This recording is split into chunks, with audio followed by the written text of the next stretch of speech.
आदाब, नमस्कार everyone. As you know me, my viewers know Akram Akram Daliganj. तो आज हम कुछ बात करने आ रहे हैं इंटरनेशनल जियोपॉलिटिक्स में भारत की क्या भागीदारी है। आज के दौर में जहाँ तक मुझे लगता है पाकिस्तान, जो कि आए दिन हमला करा करता है, जो कि हमारी लड़ाई हुई थी पहलगाम के टाइम में, उस टाइम पे कुछ पाकिस्तान से आतंकवादी आए थे और यहाँ पे उन्होंने कुछ हमला करा था जिससे कुछ लोगों की जान चली गई थी। मुझे जहाँ तक लगता है कि इस टाइम पे हमारी हर एक लड़ाई में अमेरिका बीच में टाँग अड़ाता है अपनी, जो कि ट्रम्प कहते हैं कि मैंने लड़ाई लुकवा दी। और जैसे कि रशिया से हम पेट्रोल खरीद रहे थे, उस टाइम पे भी अमेरिका ने बोला कि अगर आप रशिया से पेट्रोल खरीदना बंद नहीं करते हैं, तो हम आप पे 100% टैरिफ लगाएँगे, जो कि मुझे लगता है BH1 वीज़ा जो हमारा 6 लाख रुपए का था, इस टाइम पे 88 लाख रुपए 88 लाख रुपए का है। तो भारत का कोई भी व्यक्ति अगर वहाँ पे जाना चाहता है उस वीज़ा के तहत, जो कि पहले 6 लाख रुपए देना होता था और आज वो 88 लाख 88 लाख रुपीज़ पे कर रहे हैं। कहाँ तक ये सही है? हमारे साथ कुछ एक बंदे जुड़े हुए हैं, जो कि मुझे लगता है उनको इंटरनेशनल पॉलिटिक्स में ज़्यादा नॉलेज है, मुझसे भी ज़्यादा। इसलिए मुझे लगता है कि उनसे पूछना सही है। मैं बात करता हूँ उनसे। Hello mister Tushar, how are you? Just great. What about you, sir? I am also good man. तो आज की जो हमारा रिलेशन है भारत देश का बाकी देशों से, जहाँ तक मुझे लगता है खराब है। तो इस बारे में आप क्या बोलना चाहेंगे?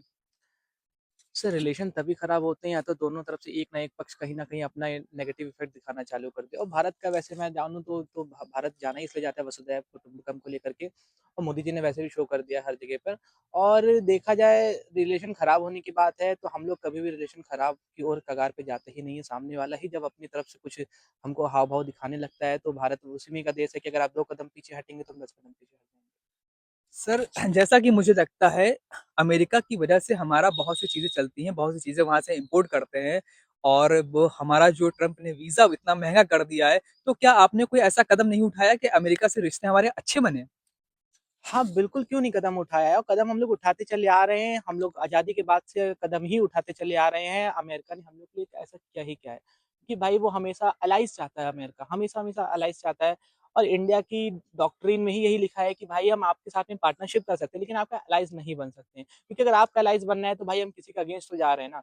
फॉर एग्ज़ाम्पल अगर हम अमेरिका के साथ में कहीं रहते हैं तो हम रशिया के अगेंस्ट जा रहे हैं। वही रशिया जिस रशिया ने 1971 के वॉर में इंडिया का साथ दिया था, जो अमेरिका ने जो क्या कहते हैं 7वां बेड़ा जो इंडिया के अगेंस्ट फेंका था 7th फ्लीट भेजी थी, उसी के अगेंस्ट में रशिया ने भी अपने क्या कहते हैं 10वां बेड़ा भेजा था। तो कहीं न कहीं हम लोग कह सकते हैं कि हमको अमेरिका के साथ में ठीक है कहीं न कहीं लेकिन सुपर पावर है, लेकिन ये भी ज़रूरी नहीं कि हर सुपर पावर हमारे लिए बढ़िया है क्योंकि ये उन्होंने प्रूव कर दिया था कि 71 वाली लड़ाई में और अभी भी प्रूव हो रहा है कि जब हम लोग पहलगाम अटैक हुआ था तो अमेरिका किस तरीके से डुअल फेस हो गया था, वो फास हो गया था और उसने किस तरीके से भारत का जो मोदी जी को जो क्या कहते कह रहे थे कि मेरा सबसे अच्छे friend he is my best friend best ever friend. तो कहीं न कहीं दिखा रहे थे कि वो कहीं न कहीं अपनी दो मुँही बातें कहते हैं। यहाँ तक कि अमेरिका में वहाँ की गवर्नमेंट के अगेंस्ट वहाँ की जुडिशरी भी है, जो अमेरिका ने जो टैरिफ लगाया है वहाँ पे, तो टैरिफ के अगेंस्ट में वहाँ की जुडिशरी भी कह रही है कि भाई अमेरिका से अगर आप इंडिया से अगेंस्ट अगर आप टैरिफ लगा रहे हैं, तो भाई हमारी इकोनॉमी भी कहीं न कहीं इफ़ेक्ट कर रही है और हो रहा है ऐसा कुछ। और वीज़ा को लेकर के इन लोगों ने बहुत से स्टेटमेंट दिए हैं, तो ब इंडिया के लिए बहुत बढ़िया है ये। इंडिया के वीज़ा अगर वो 88 लाख का कर दे रहे हैं अगर वो H-1 वीज़ा, तो भाई इंडियंस जितनी भी यूथ है वो इंडिया में ही कहीं न कहीं रहेगा, नहीं तो बाहर चला जाएगा। तो अमेरिका जो हमारी ही कमाई से हम ही को अगर धमकाता है, तो उसके अगेंस्ट वो खुद ही अपने पैरों पे कुल्हाड़ी मार रहे हैं, तो ये ठीक है, पॉज़िटिव वे है। जैसा कि इन्होंने कहा कि हम किसी के आगे झुक नहीं सकते हैं, हम किसी का खाली साथ दे सकते हैं। तो साथ देने की बात रही तो आज हमारा कोई देश साथ नहीं दे रहा है। जैसे कि हम बोल सकते हैं पिछले कई सालों से, कई दशकों से पाकिस्तान हमारा दोस्त हुआ करता है, इतनी लड़ाइयाँ नहीं होती थी। चाइना हमारे साथ खड़ा हुआ करता था, आज चाइना, पाकिस्तान, अमेरिका हर देश हमारे खिलाफ है। 1-2 दोस्त को देश को मैं छोड़ के बाकी बोलता हूँ सब देश खिलाफ हैं। तो ऐसा हम क्या कर रहे हैं और ऐसे हम लोग कैसे रिश्ते सुधार सकते हैं बाकी देशों के साथ में? चलिए बात करते हैं इस बारे में। जी, बिल्कुल। दरअसल में ऐसा है ना कि चाइना के साथ में और अमेरिका के साथ में ये सीन है कि जब तक मैं उन हम लोग उनकी हामी-जोरी करते रहेंगे, तब तक वो हमारे मित्र हैं। वो इनडायरेक्टली इंटेंशनली वो देखा जाए कि उनको इंटरेस्ट है इंडिया की लैंड पर, इंडिया के मिनरल्स पर। भाई चाइना क्या करता चला आया है? 71 की वॉर में और ज सन 62 की वॉर जो हम लोगों ने चाइना से हारी थी, मैं दोनों इसमें एग्ज़ाम्पल दूँगा चाइना का भी और यूएस का भी। जो लोग कहते हैं कि यूएस से जो रिलेशनशिप खराब हो रहे हैं, तो इंडिया के लिए खराब है, नहीं इंडिया के लिए बहुत बढ़िया है वो। कहीं न कहीं 80% मैं मानता हूँ कि लगभग अच्छे हैं क्योंकि आत्मनिर्भर भारत की ओर बहुत बड़ा कदम है ये।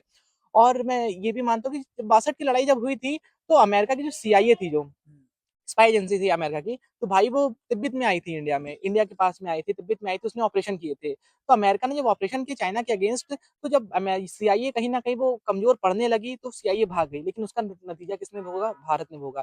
तिब्बत गया हमारा, कैलाश मानसरोवर गया हमारा, ऊपर से हमारा जिसको हम लोग अक्साई चीन बोलते हैं, लद्दाख का हमारा पूरा हिस्सा है, वो हमारा पूरा चला गया। डोकलाम चला गया हमारा, पेंगोंग झील चली गई हमारी, आंध्र प्रदेश उधर आपका अरुणाचल में चला गया। क्या क्या चीज नहीं गई है?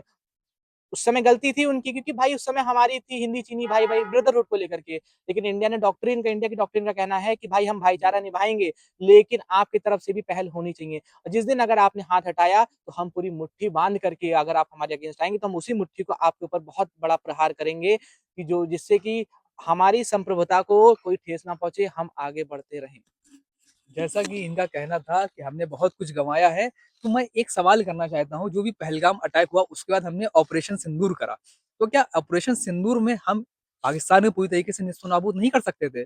ऐसा क्या हुआ जो मुझे और आपको ये चीज देखनी पड़ी कि ऑपरेशन सिंदूर को बीच में डिले करना पड़ा, उसको रोकना पड़ा, ऐसा क्यों? देखिए, इसमें ऐसा हुआ था कि इसमें अगर मैं ज़्यादा डीपली जाऊँ तो इसमें ये है कि हमारा मेन मुद्दा पाकिस्तान को मारना नहीं था, पाकिस्तान पे अटैक नहीं था, क्योंकि भाई इसमें कहीं न कहीं पाकिस्तान की इसमें गलती थी। कहीं न कहीं सब लोग जानते हैं इसमें कहीं न कहीं उनका लिंक था। लेकिन मेरा मेन मुद्दा था कि भाई हम लोग का मेन मुद्दा, मेन चीज़ था कि हमको टेररिज़्म को पूरा-पूरा टोटली एबॉलिश करना है। ठीक है? तो भाई हमने वही उन्हीं उन्हीं इलाकों पे अटैक किया जहाँ पे भी टेररिस्ट अड्डे बने हुए थे, जहाँ पे उनके कैंप्स बने हुए थे, जैसे मोहम्मद के। और जो बहुत से वहाँ पे तालिबान भी, वैसे भी अब तालिबान खुद क्या कहते हैं, वहाँ पाकिस्तान के जो क्या कहते हैं पूरा टेररिज्म जो इनका कैंपेन चलता है उसके अगेंस्ट वो खुद चल रहा है, क्योंकि वो खुद चाहता है अफगान का कि भाई मैं एक नए राष्ट्र की ओर चल रहा हूँ। लेकिन पाकिस्तान की कहीं ना कहीं मेंटेलिटी वो बन रही है कि राष्ट्र तभी बनेगा जहाँ पे खौफ हो। तो भाई वो भारत उस मेंटेलिटी पे नहीं चलता है। और रही बात ऑपरेशन सिंदूर को लेकर के, अगर जिस दिन पाकिस्तान ने अगर रिटेलिएट किया अगेंस्ट इंडिया के, तो कभी ना कभी तो इंडिया तो तैयार ही बैठा हुआ है कि कब मौका मिले। हमारे जो एडमिरल हैं, हमारे जो क्या कहते हैं चीफ जनरल हैं हमारे, और क्या कहते हैं हमारे जो मार्शल हैं, फील्ड मार्शल हैं, वो सब के सब तैयार बैठे हुए हैं कि भाई अब ये मौका अब ये बोले, तब अब जैसे ही पाकिस्तान कहीं ना कहीं हल्की सी अपनी कुछ हरकत दिखाए, और हम रेडी हैं। So it was mister Tushar, उनकी जो थॉट थी उससे हमें बहुत अच्छा लगा। Thank you mister Tushar, have a thank you nice day. So तो कुल मिला के कंक्लूजन सर ये निकलता है कि आज की डेट में भारत आत्मनिर्भर है और हम कदम बढ़ा रहे हैं सुपर पावर बनने की ओर। और आज हम किसी देश के ऊपर निर्भर नहीं है, और जो भी देश हमारे आड़े आएगा उसको हम निस्तानाबूद करने का दम रखते हैं। Thank you.